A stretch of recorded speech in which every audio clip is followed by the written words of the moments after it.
Alright, greetings everybody, this is GleeCon here again with another episode of Lore of Warcraft. We are doing these in books that are going to be leading us up to and taking place during the second World of Warcraft, which is called The Tides of Darkness. There is a book that goes along with it, and I think it's going to take us just through beat by beat through the majority of this war, so we're going to be coming back to this book a lot and going over to the Let's Plays a lot. The downside is it is extremely hard to find this book. If you can get it for way too much money, a used paperback version, or I could try to download from like a shady site. So I just, as I said on the last episode, I just decided to find a free version of this. Unfortunately, that means it's not in a reader, so it's not going to look quite as good, but it was the most realistic and best option that we could have. I wasn't going to pay $30 or whatever for a used paperback and then take pictures of it and upload all that. And I wasn't going to download it from a shady site that may or may not have been valid and may or may not have given me a virus. So for now, this is what we had to do. I will try to do this as infrequently as possible. I do want people to get their money where their money is due, but so this is by Aaron Rosenberg. I don't think any of the books we've read so far are by him, so I don't know. I've heard some okay things about this book. I've also heard some not so good reviews. We'll see. We'll do our own. This one came out in 2007. So by this point in time, the actual World of Warcraft, I think, was out. Yeah, look, World of Warcraft is already copyrighted. So they just came back and did a book based straight up on the game. So that's interesting. He dedicates it to his family and friends and his lovely wife who helped me hold back the tide. And someone that died that year, David Honingsville, a musician, writer, gamer, rabbi, and friend extraordinaire. Teach heaven to rock, amigo. Okay, so what we're going to read on this one is the first prologue. There's actually 2 prologues in this book. I don't get that, but okay. I'd never seen that before. But we're going to read first prologue. And then we're going to have to jump over to the other book. So stay a while and listen to this one. Dawn and fog still shrouded the world. In the sleepy village of South Shore, people stirred, unable to see the dawn light, but knowing night had ended nonetheless. The fog covered the world, draping itself over their simple wooden homes and concealing the sea they knew lay just beyond the town's edge. Though they could not see it, they could hear the water lapping at the shore, rippling up around the single dock. Then they began to hear something else. Slow and steady it came floating through the fog, the sound reverberating until they could identify neither source nor direction. Did it come from the land behind them or the sea before them? Was it merely the waves striking harder than usual, or rain beating down upon the fog itself? Or some trader's wagon rolling along the hard dirt path? Listening intently, the villagers finally realized the strange new sound came from the water. Rushing to the shore, they peered out into the fog, trying to pierce its gloom. What was this noise, and what did it bring with it? Slowly the fog began to shift, as if pushed forward by the noise itself. The fog swelled and darkened, and then the darkness took on form, a wave rushing toward them. The villagers backed away, several of them crying out. They were masters of the water, these men, fishermen, born and bred, but this wave was not water. It moved wrong for that. It was something else. The darkness continued its approach, carrying the fog with it, the sound intensifying. Then finally it breached the fog, piercing its veil, and the shape divided into many and took on form. Boats. Many, many boats. The villagers relaxed slightly, for boats they understood, yet still they were wary. South Shore was a quiet fishing village. They had a dozen small boats themselves, no more, and had seen perhaps a dozen others through the years. Suddenly there were hundreds approaching them all at once. What did this mean? The men grasped short wooden clubs, knives, hooked poles, even weighted nets, whatever came to hand, and they waited tensely, watching as the boats drew closer. More boats were emerging from the mists, an unending procession, and with each new row of ships the villagers' shock grew. There were not hundreds, but thousands approaching them, a veritable nation, more boats than they had ever seen before. Where had so many vessels come from? What could make them put to the water at once like this, and what could send them to Lordaeron? The villagers gripped their weapons more tightly, children and women hiding within their homes, and still the boats multiplied. The sounds were finally clear as the stroke of many oars striking the water out of rhythm. The first boat beached itself, and only now could the villagers see the figures within it. They relaxed further, though their confusion and concern grew. There were men there, and women and even children, judging by the size, with skin both pale and tanned and hair, all the normal shades. These were not monsters, nor the other races the villagers had heard of but never seen, nor did they seem armed for battle, but clearly most of these newcomers were not warriors. This was no invasion, at least. It seemed more a flight from some horrible disaster, and the villagers felt their fear turning to sympathy. What could have sent what seemed an entire nation into the sea? More boats reached the shore, and people began to stagger out of them. Some collapsed on the rocky beach, crying. Others stood tall and took deep breaths as if glad to be rid of the water. The fog was rolling back now, the morning sun beating it to thin wisps that faded before the strong rays, and the villagers could see more clearly. These people were no army. Many of them were women and children indeed, and many were poorly dressed. Most looked thin and weak. They were just people. People clearly stricken by some calamity, many of them so overwrought that they could barely stand or stumble up the shore. A few wore armor, however. One from the lead boat walked toward the assembled villagers. He was a large, stout man, almost bald, with a thick mustache and beard and a strong, stern face. His armor had clearly seen many battles, and above one shoulder rose the hilt of a massive sword. But in his arms he carried not weapons, but two small children, and several more hurried alongside him, clinging to the warrior's armor, belt, and scabbard. Beside him walked a strange man, tall and broad-shouldered but slender, white-haired but with a strong stride. This one was dressed all in tattered violet robes and a worn rucksack, and carried a child across one shoulder while leading another by the hand. A third figure moved with them, a youth, brown-haired and brown-eyed and barely aware of his surroundings, one hand holding the large man's cloak like a small child, clinging desperately to a parent's hand. His clothes were richly made but stiff with sea salt and worn from hard use. "Hail and well met," the warrior called out, approaching the villagers, his broad face grim. "We are refugees, fleeing a terrible, terrible battle. I beg you, any food and drink you might spare, and shelter if you can, for the children's sake."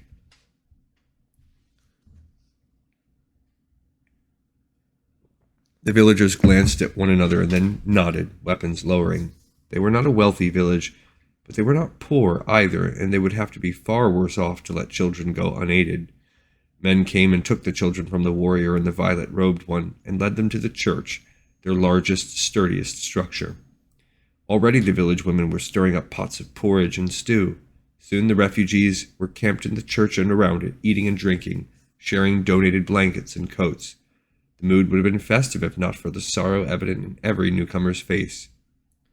"Thank you," the warrior told the village headman, who had introduced himself as Marcus Redpath. Oh, that's a little nod, the Redpaths from World of Warcraft. "I know you cannot spare much, and I am grateful for what you have given us." "We would not let women and children suffer," Marcus replied. He frowned, studying the other man's armor and sword. "Now tell me, who are you? Why are you here?" "My name is Anduin Lothar," the warrior answered, running a hand over his forehead. I was the knight champion of Stormwind." "Stormwind?" Marcus had heard of the nation. "That's across the sea." "Yes," Lothar nodded sadly. "We sailed for days to reach this land. We are in Lordaeron, are we not?"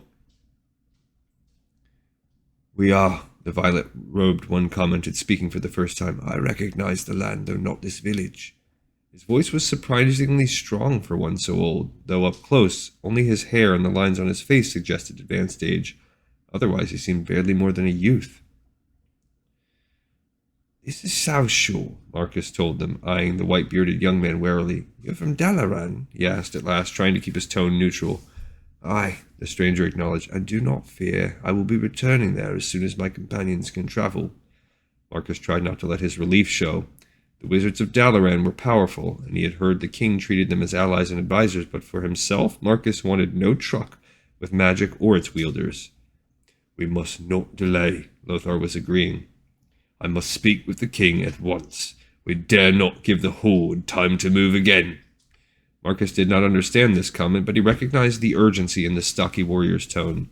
The women and children may stay here a time, he assured them. We will care for them. Thank you, Lothar said with obvious sincerity. We will send food and other supplies back once we reach the king. It will take you time to reach Capital City, Marcus pointed out. I will send someone ahead on a fast horse to warn them of your approach. What would you have them say? Lothar frowned. Tell the king that Stormwind has fallen, he said softly after a moment's pause. The prince is here, as are many of its people as I could save. We will need supplies, and quickly, and we bring him grave and urgent news. Marcus's eyes had widened at the list of troubles, and his gaze had gone quickly to the youth standing beside the big warrior, then moved away before his stare could become rude. It will be done, he assured them, and turned away to speak to one of the villagers, who nodded and leaped onto a nearby horse, galloping away before the headman had taken 2 steps back to the church. Willem is our finest rider, and his horse the fastest in the village, Marcus assured the 2 men. He will reach Capital City well ahead of you and deliver your message. We will gather horses and what food we can for you and your companions to take on your own journey. Lothar nodded. Thank you. He turned to the violet-robed man. Gather those who had come with us, Khadgar, and make ready. We leave as soon as possible. The wizard nodded and turned away, heading for the nearest cluster of refugees. A few short hours later, Lothar and Khadgar left South Shore, the Prince Varian Rin beside them, leading 60 men. Most had chosen to remain behind, either from illness or fatigue, or simply out of fear and shock, and a desire to cling to those few survivors from their own land. Lothar did not begrudge them. A part of him wished he could remain in the small fishing village as well, but he had a duty to perform, as always. Kev, how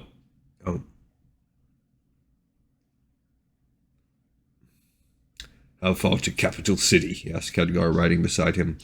The villagers had offered them the use of what few mounts and carts they had, which had proven just enough to manage.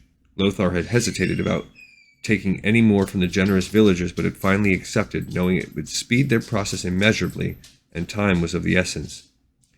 A few days, perhaps a week, the wizard replied. I don't know this part of the country that well, but I remember it on the maps. We should see the city's spires in 5 days at the most. Then we'll have to pass through Silver Pine Forest, one of the great wonders of Lordaeron, to skirt Lordemere Lake. The city stands along its north shore. Khadgar fell silent again, and Lothar studied his companion. He wondered about the young man. When first they'd met, he'd been impressed by the wizard's composure and easy self-confidence, and astonished at his youth. He had been only 17, little more than a boy, and already a wizard in his own right. And the first Medivh had ever deigned to accept as an apprentice. Subsequent encounters had shown him that Khadgar was bright, stubborn, focused, and friendly. He'd found himself liking the boy, the first time that he'd felt such friendship toward a wizard since Medivh himself. But after the events at Karazhan, Lothar shuddered, remembering the ugly, nightmarish conflict. He had found himself with Khadgar, the half-orc Garona, and a handful of men against Medivh himself.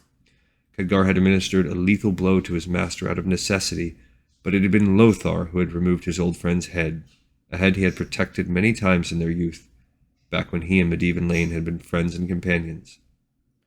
Lothar shook his head to drive away the tears.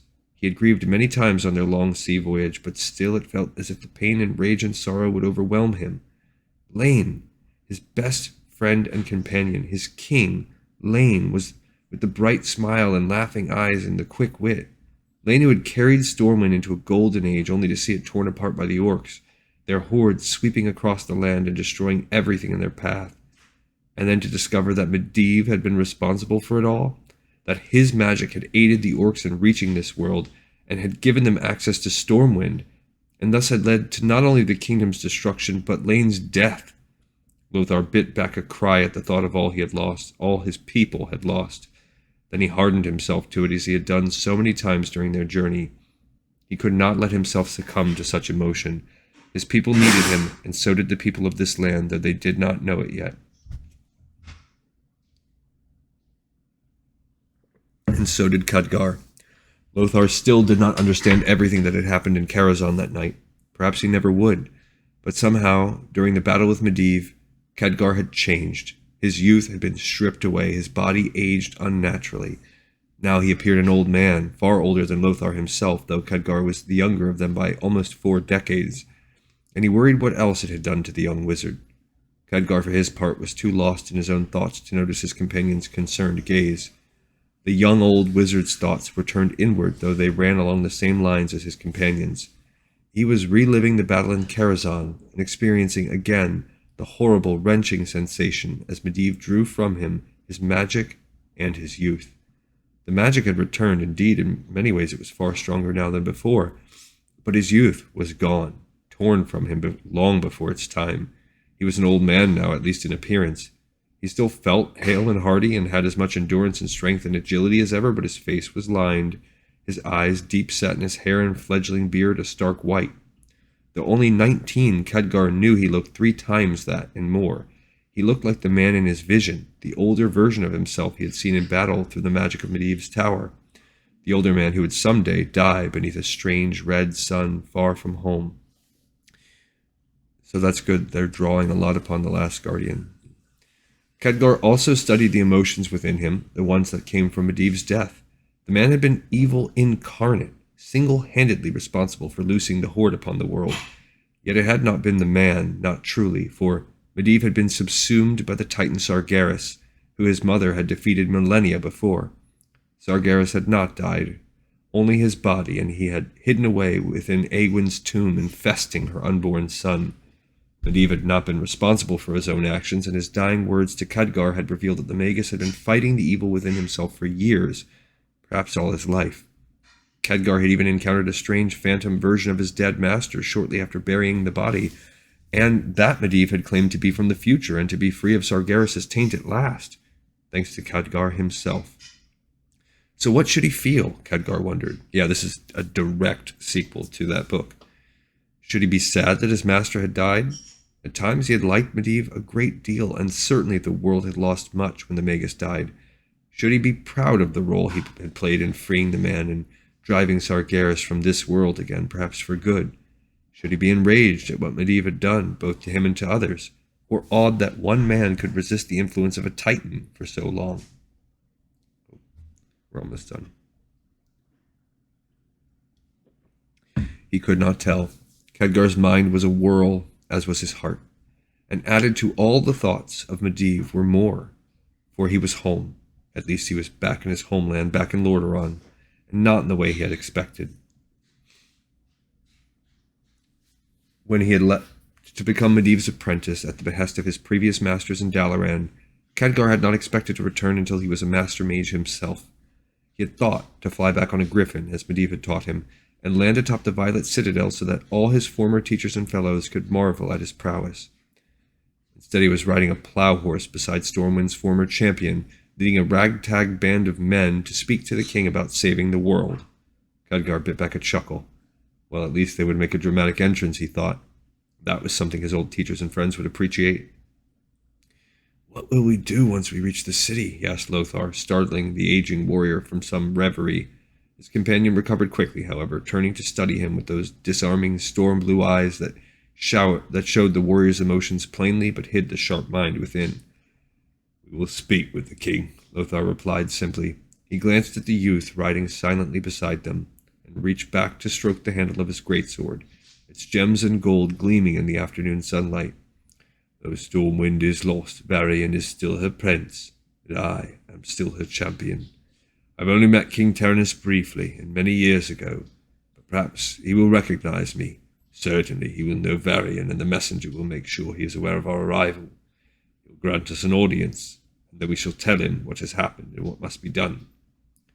"And what must we do?" Khadgar asked, though he thought he already knew. "We must gather the rulers of this land," Lothar answered, as Khadgar had thought he might. "We must force them to see the danger.